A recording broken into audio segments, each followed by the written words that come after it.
자, 연습 문제 풀어보고 마무리하도록 하겠습니다. 자, 1번 문제입니다. 다음 중 회계의 기본 목적을 가장 잘 설명한 것은 하고 나왔어요. 자, 기업에서 단순히 장부 정리하는 작업이다. 아니었죠. 우리 회계 정보 이용자들에게 정보를 제공하는 내용이었죠. 자, 계속해서 보면 기업의 다양한 이해관계자 의사결정에 유용하고 적정한 정보를 제공하는 것이다. 네, 2번이 맞는 내용이 되겠네요. 자, 그 다음에 기업의 과세표준 결정이 주된 목적이다. 이거는 이제 우리 세무회계 혹은 정부나 과세기관이 과세관청이 우리 재무제표를 활용하는 내용이 됐었죠. 자, 그 다음에 기업의 재무 상태만을 파악하고자 한다.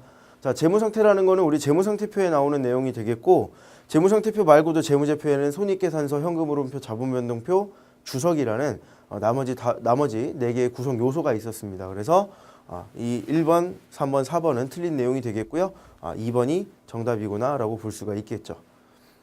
자, 계속해서 2번 문제 살펴보도록 하겠습니다. 자, 다음 중 회계정보의 질적 특성이 아닌 것. 자, 목적 적합성, 신뢰성, 비교 가능성 방금 앞에서 봤던 내용입니다. 자, 그런데 자, 목적 적합성은 우리가 하위 개념들이 있었죠. 예측가치, 피드백가치, 그리고 적시성 이렇게 볼 수가 있었고요. 그다음에 신뢰성에서는 우리가 자, 중립성, 저 중요성이 아니고 중립성입니다. 그리고 검증 가능성, 그리고 표현의 충실성 이렇게 표현을 했었고요. 자, 우리 비교 가능성에서는 기업 간 비교가 있었고, 자, 기간 간 비교가 있다. 그런데 기간 간 비교가 약간 더 중요하다. 자, 이게 기간 간 비교가 약간 뭐 더 중요하다라고 표현했는데 그냥 이유를 말씀을 드리겠습니다. 자, A 회사와 B 회사의 차이를 볼 때 A 회사와 B 회사는 이렇게 규모가 얼마 차이 나는구나라고 이렇게 우리가 뭐 주주의 입장에서 주식을 구입을 해야 될 때 이런 재무제표를 활용해서 볼 건데, 자, 기간 간 비교가 더 중요하다는 거는요. 예를 들어서 자, 1년도, 2년도, 3년도에 자, 이 기업이 이렇게 가파르게 상승을 하고 있구나. 어떤 기업이 이제 어떤 성장하고 있는 그래프를 볼 수 있는 게 기간 간 비교가 되기 때문에 이 기간 간 비교가 더 중요하다고 말씀을 드리는 겁니다. 예를 들어서 기업 간 비교를 했는데요. 기업 간 비교를 했는데 자, A 회사와 B 회사가 자, 100원의 당기순이익이 발생하는 A 회사가 있고, B 회사는 자, 80원이라는 당기순이익이 발생하는 B 회사가 있습니다. 자, 그러면 이렇게 기업 간 비교만 봤을 때는 우리가 A 회사에 투자를 하는 게 맞아요. 그런데 자, A 회사는 예전에는 200원 벌고 있었는데 지금 자, 100원을 버는 걸로 당기순이익이 떨어진 거고요. B 회사는 30원 벌고 있다가 지금 현재 80원을 벌고 있는 겁니다.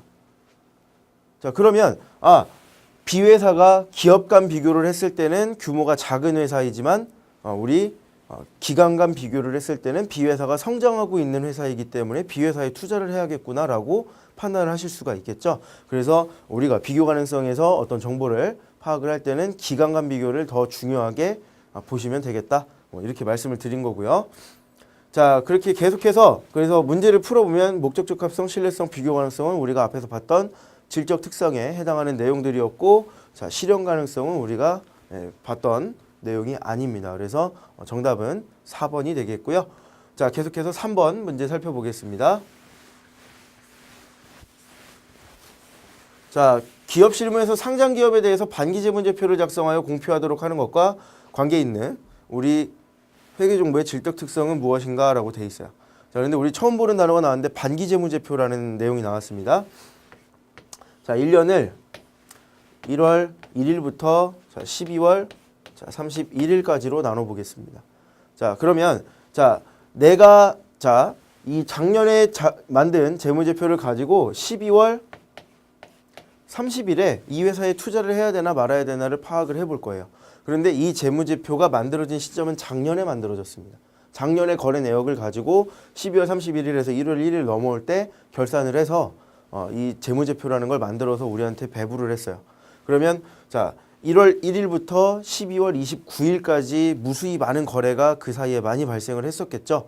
그래서 이 중간에 발생했던 거래들에 대한 내역을 내가 따로 찾아볼 수 없기 때문에 반기재무제표 혹은 이제 이 반기재무제표 말고 중간재무제표라는 것이 있는데 이 중간재무제표라는 것들을 우리가 작성을 해서 이 중간에 어떤 거래나 어떤 사건들이 발생했는지를 보여주기 위해서 이런 반기재무제표나 이 중간재무제표 같은 것들을 우리가 작성을 한다라는 내용이 되겠고요. 자, 이것들을 작성하는 이유는 회계 정보의 어떤 적시성을 높이기 위해서가 되겠죠.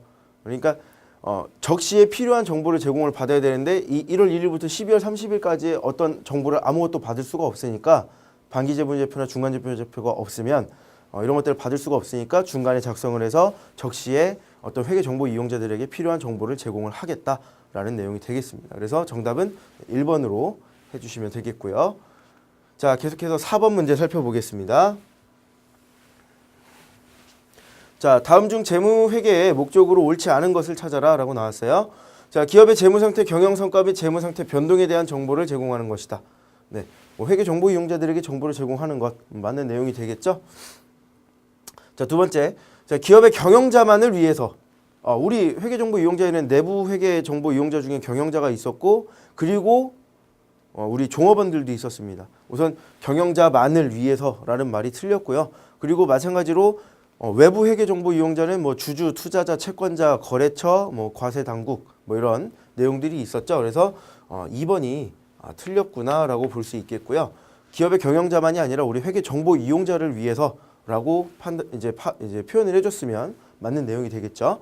자, 3번 보면은 기업의 이해관계자들에게 의사결정을 위한 회계정보를 제공한다. 맞는 내용이네요. 3번이 정확하게 맞는 내용이 되겠고, 자, 네 번째, 경영자 수탁 책임 평가에 유용한 정보를 제공한다. 자, 이 내용은 아까 우리가 경영자가 해야 되는 역할에 대해서 좀 얘기를 해봤었는데, 경영자는 우리 회사의 경영을 잘해서 이제 돈을 많이 벌어야 되는 그런 의무가 있습니다. 그래서 수탁 책임, 경영자가 이 회사를 수탁해서 받아서 책임을 져야겠죠. 내가 경영을 한 그 성과에 대한 책임을 져야겠죠. 이 평가에 정보를 제공하는 게 우리 재무제표가 되겠다. 자, 그래서 정답은 2번이 되겠습니다. 네, 그래서 우리 지금 4문제 정도를 이렇게 풀어봤는데, 네, 문제는 이제 우리 교재의 유형별 문제풀이 부분에서 우리 학습한 부분을 바로 문제풀이를 통해서 학습을 하시면 될 것 같고, 여기 있는 문제들도 교재에 있는 내용을 발췌해서 문제를 풀어드린 거니까 추가적으로 교재에 있는 내용을 더 풀어보시면 되겠습니다. 네, 감사합니다.